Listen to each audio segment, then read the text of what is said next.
Two teenage boys pedaled up to the entrance of an ultra-luxury car showroom. No flashy outfits, no brand names, just plain white t-shirts, baggy cargo shorts, and well-worn sneakers. They left their bikes resting outside and stepped in, wide-eyed, curious, and clearly out of place to everyone except themselves. The glass doors parted with a soft hush. Inside, they were met with the kind of automotive beauty most people only saw in magazines. Gleaming metal, futuristic curves, tires wider than their arms. They moved slowly, almost reverently, soaking in every inch of the showroom's perfection. They weren't loud. They didn't touch a thing, just looked, soaking in the dream. One of the boys stopped near a deep navy hypercar. "That's the one," he whispered to his brother, eyes locked on the sleek design and aggressive stance. It looked like it belonged on a racetrack, or in a billionaire's garage. A rare machine, over $1 million, easily. As they stepped forward for a closer look, a cold voice pierced the calm. "Can I help you?" They turned.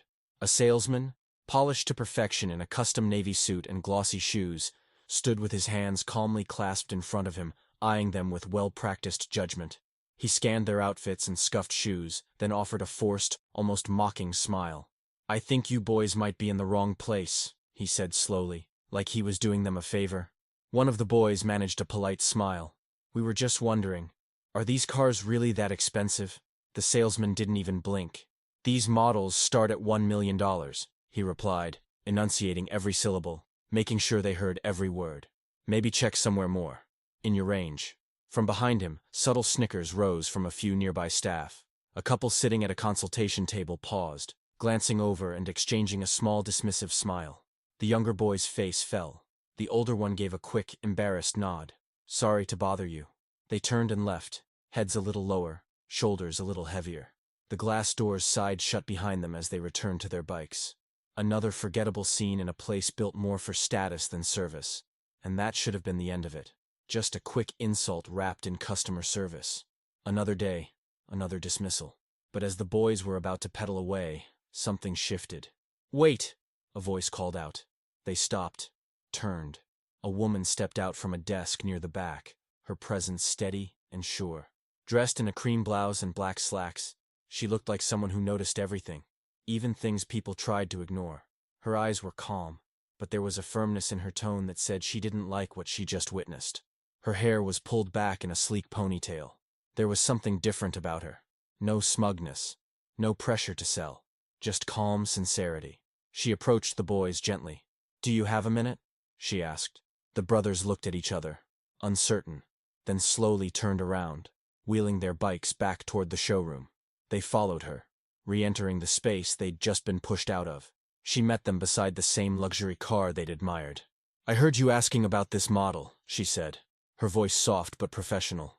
"It's one of our finest. Let me show you what makes it special."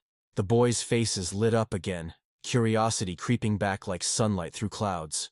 She crouched slightly, lowering herself to their eye level, not talking down to them, but talking to them. She explained the car's engine, its advanced tech, the custom features that made it more than just a vehicle, made it an experience.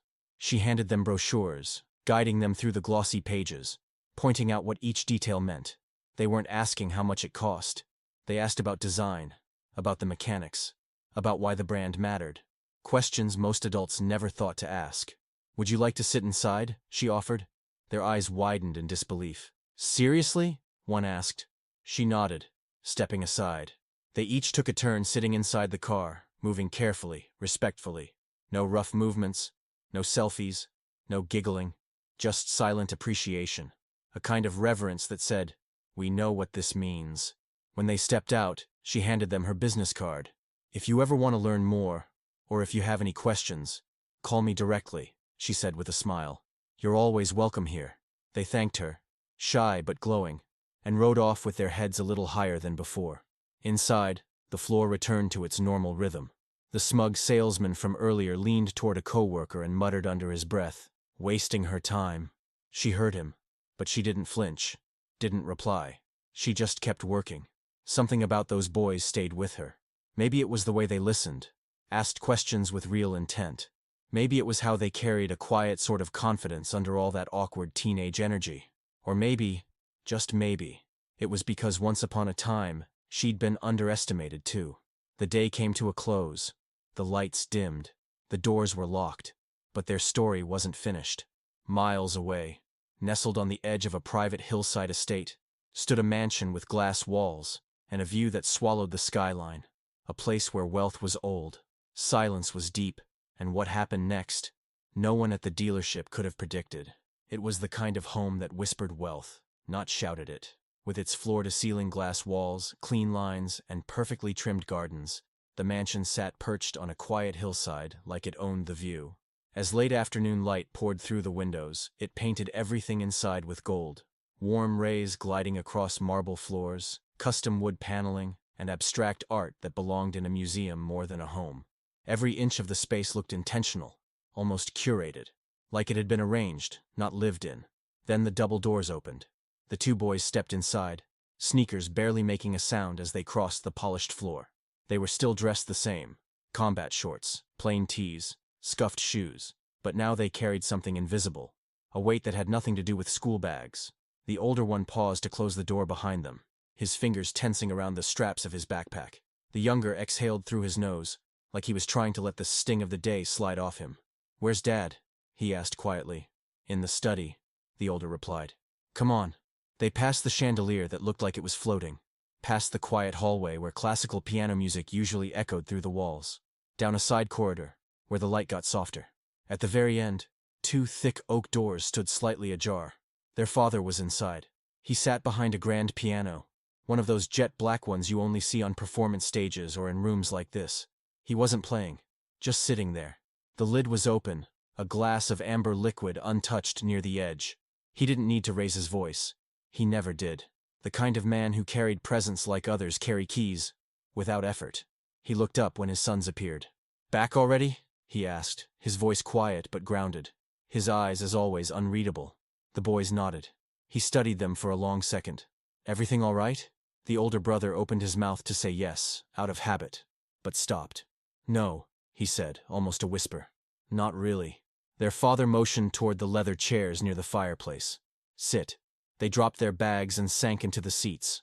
For a while, no one spoke. Silence filled the room like fog. Their father swirled the drink in his glass, set it back down without drinking, and turned toward them. "Tell me what happened." The words came out slowly at first, like a story still too fresh to explain. Like they were unsure if it had really hurt as much as it felt. The older brother spoke first. "We went to the dealership, the one downtown, the one with the high-end cars." Their father nodded, saying nothing. "We just wanted to look at the car we'd seen online. That was it. We weren't loud. We didn't touch anything." The younger one jumped in. "But one of the guys there, the salesman, looked at us like we didn't belong. Said we were in the wrong place. Told us the cars started at $1 million. People laughed. It was embarrassing." The older finished, voice flat. Their father sat back, leather creaking softly beneath him. His face stayed still. No anger, no reaction. Just focus. "Did she know who you were?" he asked. The boys exchanged a glance. "No," the older one said. "We didn't tell her our last name." "Smart," their father muttered to himself, and then he went quiet again. The younger boy spoke, voice soft but curious. "Why do people treat you different just because of what you're wearing?" Their father turned to him, expression thoughtful. "Because people often confuse appearance with value," he said. "And that tells you more about them than it ever does about you."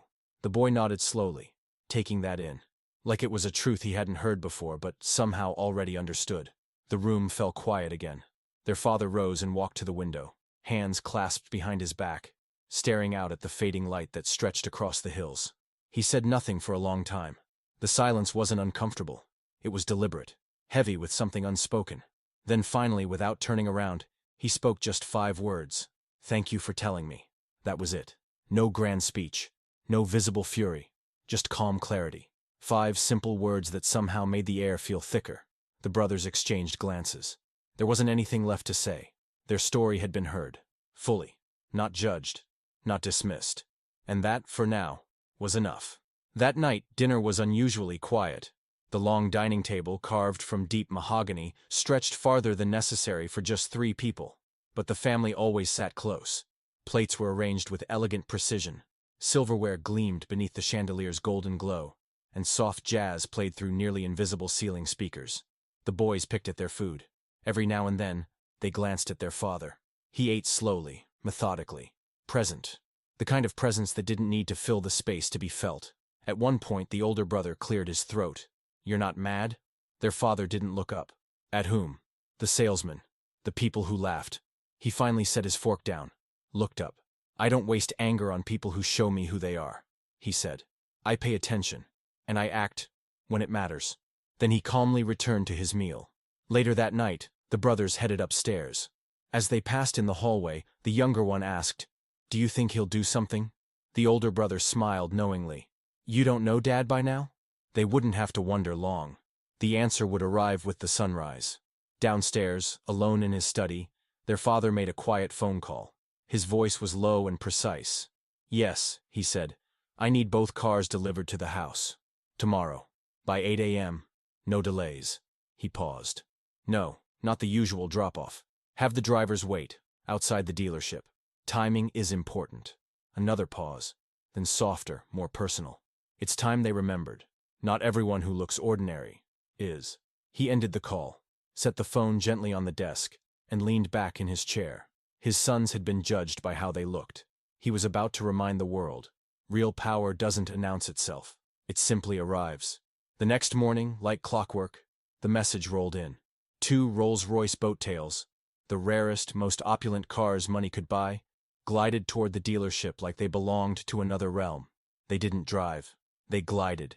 The sun caught their custom paint jobs like liquid light. One was a deep obsidian black with silver trim so reflective it looked like it was dipped in chrome. The other, royal blue, kissed with rose gold highlights that sparkled like champagne under the morning sky. Together, they were worth more than $50 million. And yet, the money wasn't the point. This was about presence. Inside the showroom, conversations froze. A couple midway through a test drive meeting turned to stare, the man slowly sliding his sunglasses down in disbelief. At the lounge window, someone spilled espresso trying to get a better look. Even the janitor paused mid-mop, eyes wide. Phones came out. Photos snapped. But no one really understood what they were seeing. Not yet. Because the real arrival was still just a few steps away. The whispers began before the doors even opened. "Is that a boat tail? No way. 2 of them? Who the hell are they?" Staff and customers swarmed to the glass wall of the dealership like moths to a flame. Some stared in stunned silence. Others raised their phones, recording as if they were witnessing a scene from a movie. No one moved closer, not yet. Then, the rear door of the royal blue boat tail slowly opened. And out stepped the 2 boys. Same combat shorts, same white t-shirts, same quiet confidence. But today, the moment belonged to them. They didn't look around for permission. They weren't here to ask questions or admire from a distance. They were here with purpose. They walked around to the front of the second car, just as the black boat tail's back door opened. And then he stepped out. Their father. A tailored charcoal suit, crisp shirt, minimalist watch. No logos, no flash. Just flawless posture, and a presence that shifted the very air around him.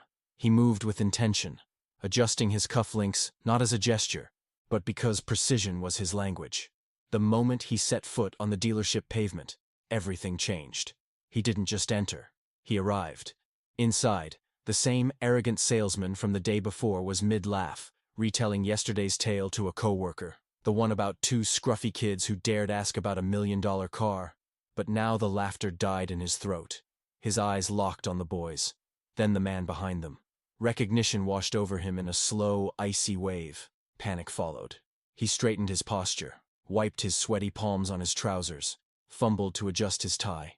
But the smirk was gone now, replaced by something closer to fear. Too late. The glass doors opened, and the trio entered. The atmosphere inside thickened like a sudden shift in weather. Conversations stopped. The staff instinctively stepped aside, not out of protocol, out of something older, something primal. Respect. The father walked straight to the reception desk. Calm, collected, controlled. "I'd like to speak to the staff member who assisted my sons yesterday," he said, voice cool and composed. The receptionist blinked, stunned. Yes, sir. One moment, please." The arrogant salesman nearly leapt forward, his voice overly cheerful. "Sir, That was actually me. But the father cut him off with just a look. No, he said. Flat, cold, unshakable. You weren't the one who helped them. The salesman froze. Mouth open. No words came. The father turned toward the dealership manager, who had been watching nervously from behind a glass office wall. I assume your security system recorded yesterday's events? The manager nodded, voice tight. Yes, sir. Everything is archived. Then I suggest, the father said, his voice calm but loud enough for the entire staff to hear, you review the footage before we continue this conversation. Without another word, the manager vanished into his office. The silence left behind was deafening. The staff began whispering among themselves. Some glanced nervously at the boys, at the man who had just silenced an entire room with nothing more than composure. Now they understood. These weren't just random kids in casual clothes. These were his sons. But the boys didn't speak. They didn't smirk. They stood tall, side by side, not with arrogance, but with something stronger, restored dignity. 5 minutes passed. Then the manager returned. His face had lost all color. His jaw was tight, his eyes downcast. He didn't look at the salesman. Couldn't. We reviewed the footage, sir, he said quietly. The father raised a single eyebrow. And the staff member who assisted your sons was... The manager's throat moved as he swallowed hard. Ms. Hale, sir.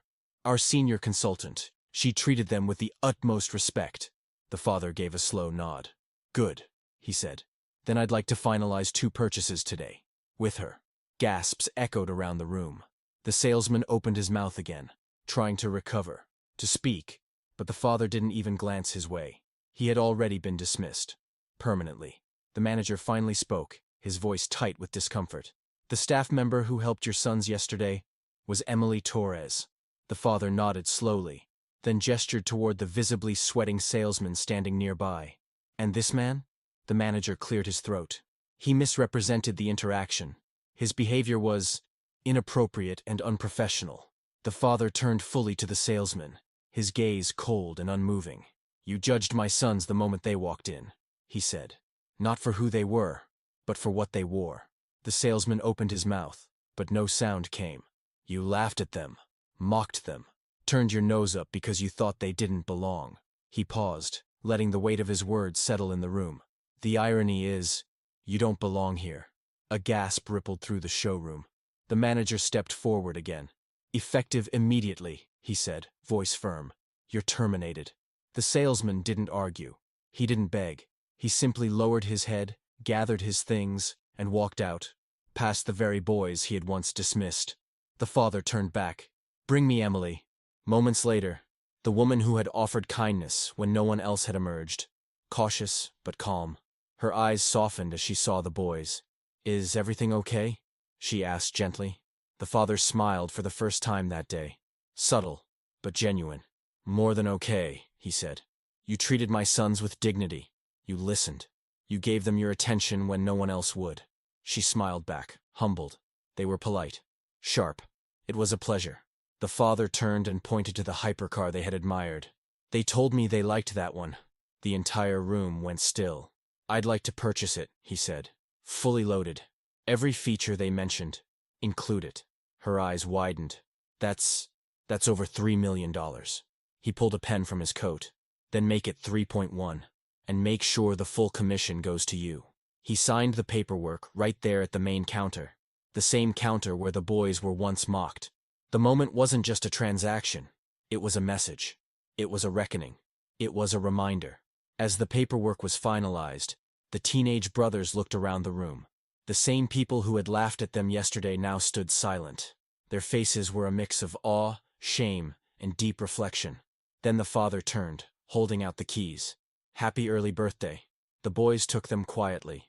No cheers. No bragging. Just gratitude and grace. They stepped outside once more, no longer as the underestimated, but as the unexpected. And as the trio drove off in the sleek new hypercar, heads turned. Phones came out, but no one said a word. The engine purred like a sleeping lion as the car pulled away from the curb. Sunlight kissed every curve of its $3 million body, reflecting flecks of chrome and shimmering deep paint. Behind the wheel sat a composed man in a tailored suit.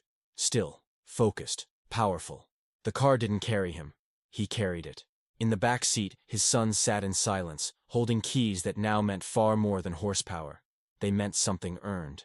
As the vehicle disappeared down the tree-lined road, swallowed by the horizon, the dealership behind them stood still, quiet.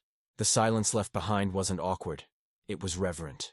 The employees who had laughed before now stood frozen in the aftermath of something far greater than a sale.